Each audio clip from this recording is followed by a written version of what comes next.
macha allah alhamdulilah. voilà xam naa monsieur Sonko au-delà nag loolu yëpp considération yooyu li ñi koy doyee mu ñu koy jox mooy info li mu wax c'est stratégiquement intéressant ngeen yaakaar ni amul kenn ku gën a bëgg gagner ku raw président Macky Sall dafa bëgg compétition et c'est une qualité aussi hein c'est une qualité bëgg compétition qualité la malheureusement xam nga yàlla na yàlla dimbali président Macky Sall yàlla na yàlla dimbali président Macky Sall yàlla na yàlla dimbali président Macky Sall ba li ko dese ci bopp réew mi rafet gën a rafet nu mu fi toogee woon avant il veut gagner ok c'est de bonne guerre mais il veut gagner quoi des locales ak équipe am des législatives ak équipe am et peut-être la présidentielle ak équipe am sachant que il se dira peut-être même bu dul man dina nekk kenn ku ma jege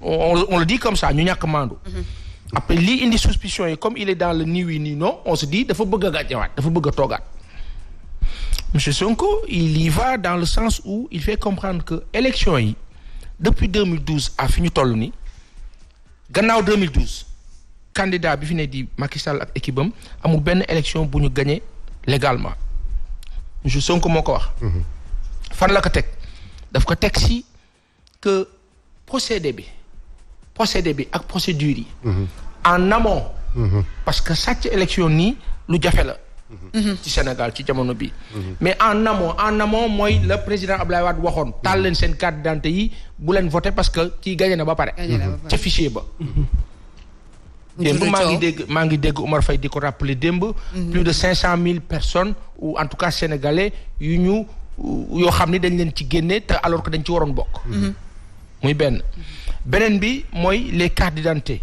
nationales nga war a voté ji ñu yéexal kaa jox ba mooy loolu pièce d'état civil réew yi ci àdduna bi yëpp Sénégal rek moo ci deseen mu yéex pièce d'état civil mooy li tax ñu ne yow ci dëkk bi nga bokk Sénégal rek la yéexee pourquoi politique politicienne bari na ci alors bu ñu waxee politique politicienne on partira du parti socialiste le parti socialiste am nañ ci ay nit yu baax mais leur système a été chaotique pour ce pays-là le parti socialiste loolu moom ku waxal yàlla ku ne da nga kaa wax on a beau aimer ce parti-là ak sunu ay am di jàmm ak ay bokk ak lépp mais ni ñu ko tegee ce parti-là ak ni mu yoree woon réew mi pendant 40 ans ça a été une désillusion incroyable quand bien même am na le minimum bu ñu xawoon téewanti parce que ñoom tamit dafa am ku leen tënkoon ak lu leen tënkoon kenn rek moo réussir tënk bi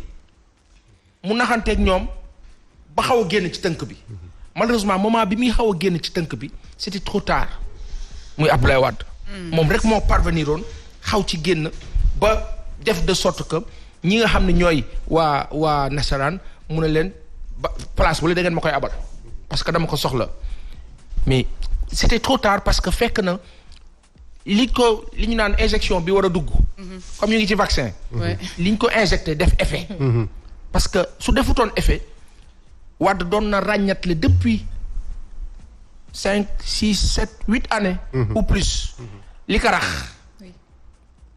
te li ko rax moo ko indil perte nguur gi sénégalais yi mere ko yàkkamti mu dem fekk amaana peut-être waruñu koon bàyyi mu dem mais sauf que dans les règles du jeu il n'avait plus droit ci beneen mandat quand bien même après ñenn ñi nee nañ non amoon na droit nangam conseil constitutionnel moom ku falu yow lay àndal malheureusement fii ñu toll nag li Sonko wax li tax mu intéressant opposition yëpp dañ ci war a bàyyi xel opposition Sénégal ñu waxaat leen que fii bloc mooy daaneel Macky Sall du ku ndaw ku yàlla baaxe la ku yàlla may la ku yàlla defal sutura la mu am nag ay objectif am yàlla na ay objectif am nekk li gën ci Sénégal jusqu'ici nag ci résultat amaguñu lu ñu bëgg ci objectif yooyu looloo tax ñenn ñi ñàkk d'accord ak moom monsieur Sonko ma tëj ci foofu waxaat ne na xale yu ndaw yi ñëpp dem bindu ci. mais ba sax dogguma la sax mais loolu est-ce que dina yomb yaa ngi koy wax léegi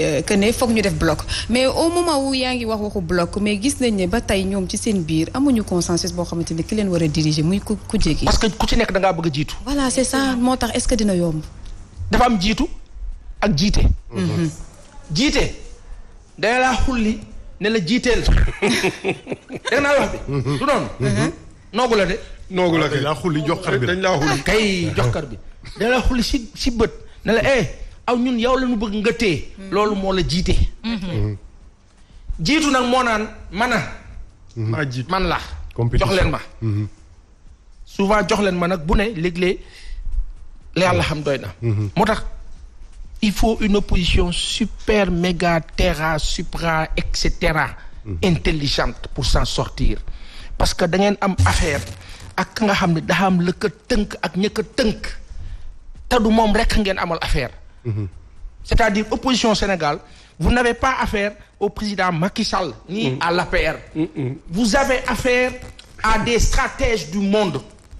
loolu foog opposition Sénégal boole ko ci seeni affaire nekkat attention ñun suñuy affaire du Macky Sall victime la.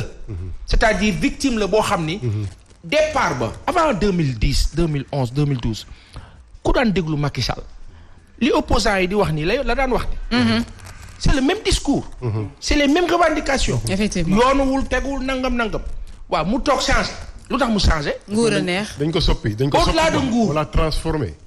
mën naa ñàkk maandu ma ne bon est-ce que du woon objectif en amont bu yàgg ma ne déet. ma maandu ma ne non dañ ko soppi. mais kaka soppi. laaj bi mooy kan moo ko soppi. léegi nag booy def xeex ci stratégie da ngay boole loolu yëpp ne Macky Sall mii du moom rek. daa am ñeneen ñi nga xam ni dañuy wax toliyam man xaw moom luy toliyam ci Clédor Sène laa ko déggee après ma wër laajte ndekete mooy source nucléaire kon ñun Sénégal am nañu lépp waaw nga yaakaar ni dañuy am lépp gaa ñi toog diñu xool lu ñu mën a def mooy puissance yi mu la wax sànq lu ñu mën a def pour récupérer ak dañu kaa def léegi nag ñun ñoo war a muus tuuti mais pour ñu muus tuuti daa am koo xam ne mooy pilier essentiel bi mën a dimbali Macky Sall dimbali opposition dimbali sénégalais yi xam nga moo la kan presse Fatima presse la presse du Sénégal moo war a rëy bët moo war a jéggi lu muy jot dem jëli regardez l'information sur coronavirus qu'est-ce que nous faisons nous tous toutes les rédactions du Sénégal lan la ñuy def répétez. Le ministère de la Santé a dit. Le communiqué, on se base sur le communiqué. Le communiqué nee na. Compte rendu, rencontre de presse. On ne fait pas d'enquête. D'investigation. L'un des rares qui fait des enquêtes dans ce pays s'appelle Pape Alé Niang. Je suis désolé. Donc yeneen confrères yi yaa ngi may wax sànq ma def enquête nañu jóg ñu defi enquête. Faisons des enquêtes sur plein de choses. Appelons des médecins du monde entier. On a des relations, parlons avec d'autres gens. Nañu gëstu. On nous donne des faits, des chiffres, etc. On nous dit 68% de décès ci diir bu gàtt lu tax loolu mooy chiffres yi ñu jox. Il faut pas se limiter aux chiffres. Il faut aller au-delà des chiffres. Ok chiffres yi bu loo jox chiffre rek nga tëx wuy sama tey fu ñu jëm déedéet. Est-ce que c'est les chiffres réels même bu dee officiel moo ko joxe. na journaliste enquête mais journaliste bu bëgg enquête jamono bi nguur bi fi nekk day metti day tar. day compliqué. L'accès à l'information. Accès à l'information. Sur le plan économique c'est difficile.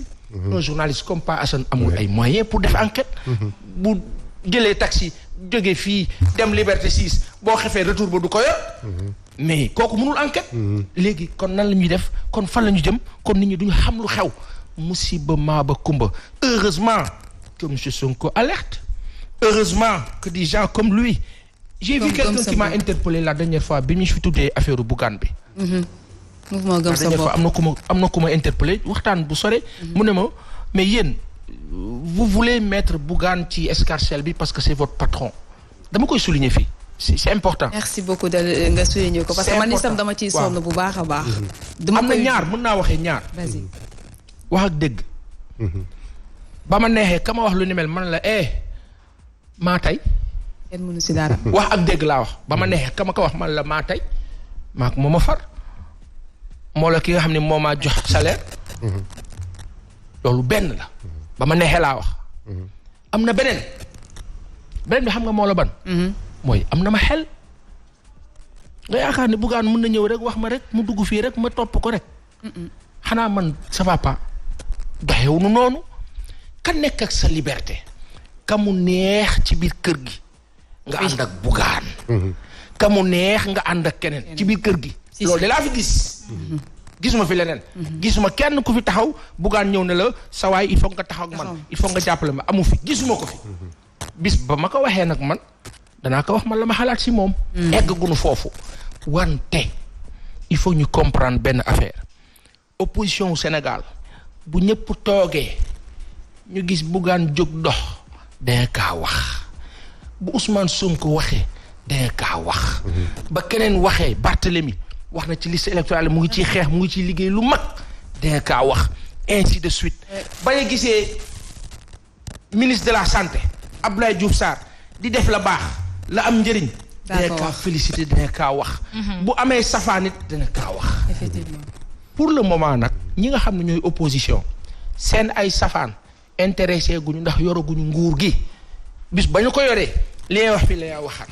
pour rek wax ne monsieur Sonko li mu tënk ne si nit yi bàyyi xel sunu classe geeg ña ca des na ñëpp dem ci liste yi parce que carte d'identité yi daf ci bëri yoo xam dañ ciy bind bokkuloo ci liste bi doo voter déjà que chaque Sénégalais qui jouit de ses facultés boo juddoo da nga war a nekk un votant d'office loolu mooy yoon mais bon après dañ la naan bu la neexee sax nga ñëw wax ne doo voter nangam ak li ci nekk ci influence loolu nag moo fi indiqué. mu ngi noonu Papa Sane et juste rek pour réconforter li nga xamante ne moom la wax léegi par rapport ak les gens parce que on est des journalistes le président du mouvement Gëm Sa Bopp c'est un leader politique hormis li mu nekk patron de presse parce que certes patron de presse la ci la ñuy liggéey mais bu fekkee information comme ni ngay joxe information sur Ousmane Sonko sur Macky Sall Barth et autres noonu ngay joxe information bu fekkee def na ay actes yoo xamante ne dafa jëm ci wàllu politique. pour ñu xamee ko noonu ñu bàyyi boo dugalee rek ñu ne la da ngay def la promotion de ton patron et c'est différent. merci beaucoup Papa Sane je pense que maintenant aussi il faut accepter le fait que ces gens-là di nu wax loolu. voilà c'est la ça vie va ainsi. voilà c'est ça mu ngi noonu donc yow dafa mel ni dugg nga également ci sa deuxième sujet bi. jëm ci wàllu coronavirus bi. yàlla na ko fi yàlla jële. amiin amiin amiin lu ñu si wax day compliqué yàlla na ko fi yàlla jële yàlla def nit ñi ne si jàmm dëgg feeñ. donc ñu dugg ci invité bi ma bàyyi la nga dalal. monsieur Gaye. waaw. lan moo xew Dakar Plateau. li xew Dakar Plateau dafa grave. mooy li nga wax léegi. bi ngay analyser waxu Sonko di wax ci homme politique yi nekk Sénégal tey xam nga olof dafa ne ku bëgg akara da ngay ñame kaani. On ne peut pas avoir le beurre et le prix du beurre.